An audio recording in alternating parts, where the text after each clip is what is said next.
I'm going to describe what it was like inside. It was extremely warm.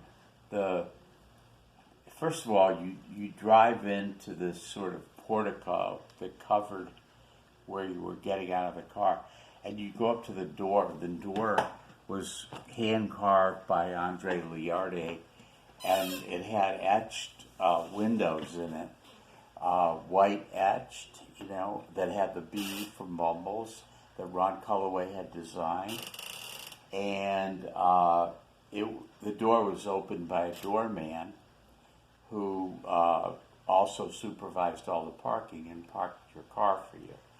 And he'd open the door and you'd go in, and then you'd have to go to the desk, and there Peter Lawford's old valet worked for us, and he would check to see if you were a member to let you in, and if you were, then he would buzz you in. If you weren't, we saw that every once in a while people used to pay him a couple $100 on the side, which was a lot of money in those days.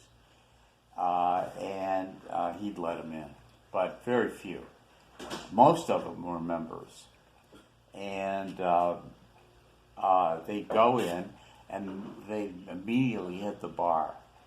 And the bar was also hand-carved by Liardi, very dark and beautiful wood, and etched out, with chisels and things that he did, and special caning and stools, and with backs on them, and back bar was unbelievable. It was an old back bar that had been brought over on a covered wagon to Los Angeles to be part of a restaurant or something that had been in there a long time ago because the owner owned it. Anyways, this old bar came from like Kansas City or something, the back bar. Anyways, so sitting at the bar when you walked in, you'd run into me at the corner, and then people like George Hamilton and Peter Lawford and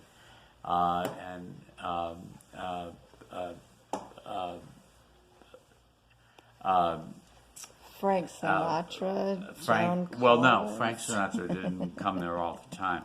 But it was Roman Polanski and his producer, and then a bunch of ladies who were either actresses who wanted to know them or whatever, and they were the most beautiful, charming actresses. One of them was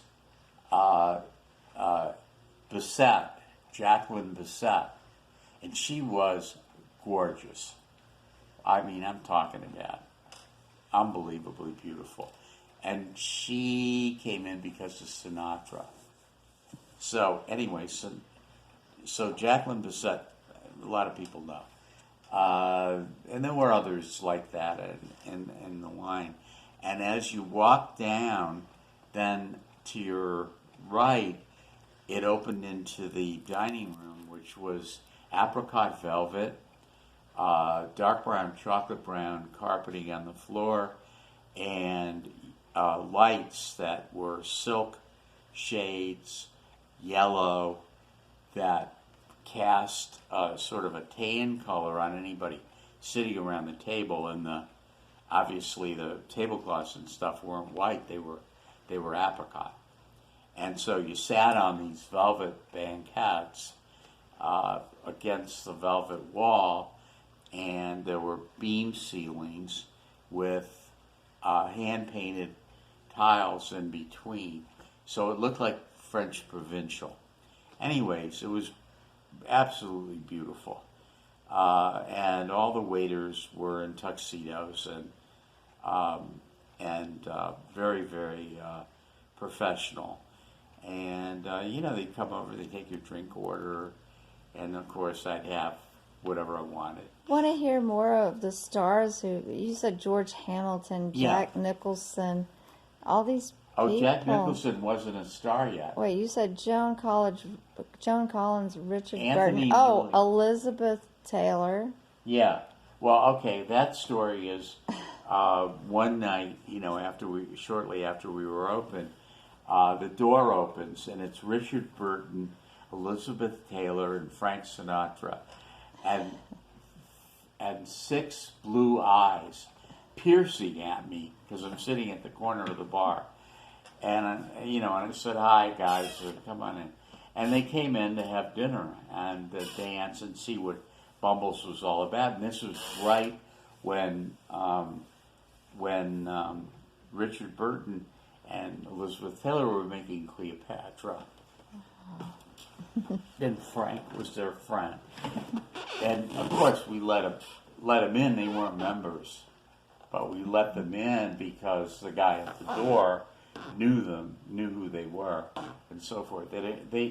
She was absolutely lovely. I remember she was dressed in a purple dress, and her eyes really, well, they were sort of blue, but they were really violet, and she was absolutely gorgeous. And Burton was totally in love with her at the time. Now, Burton was a member because his wife was a friend of Brian Morris's, who was the person who was my client who started the club.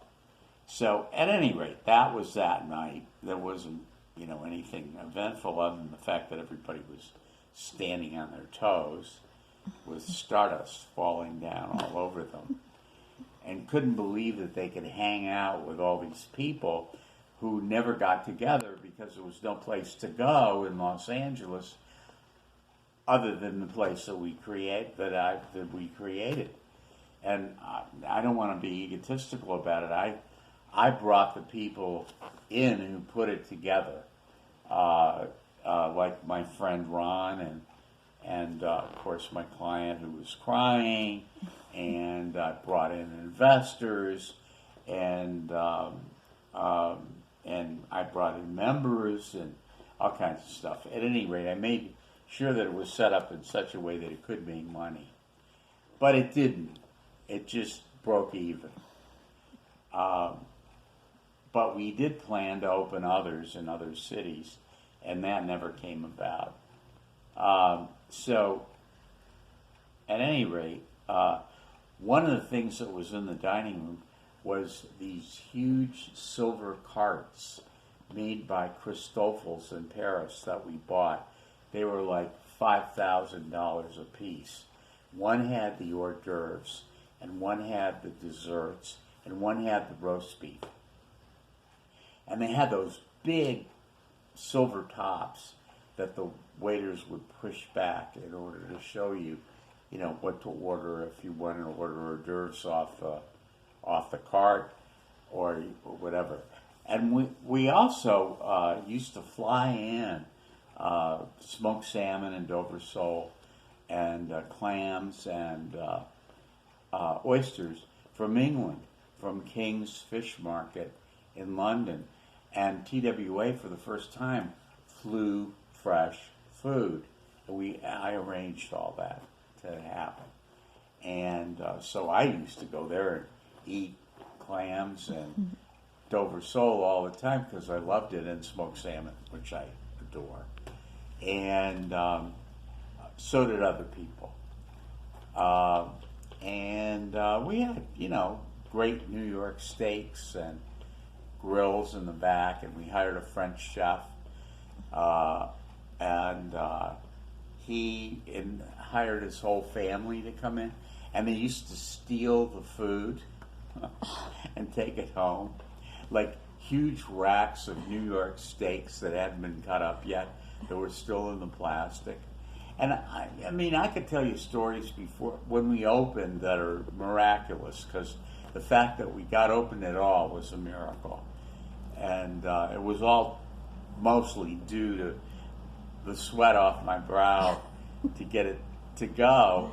But I did it with good humor. Okay. I'll tell you other stories. Okay. Here, we'll do it in another segment. Okay. Let me do one at a time.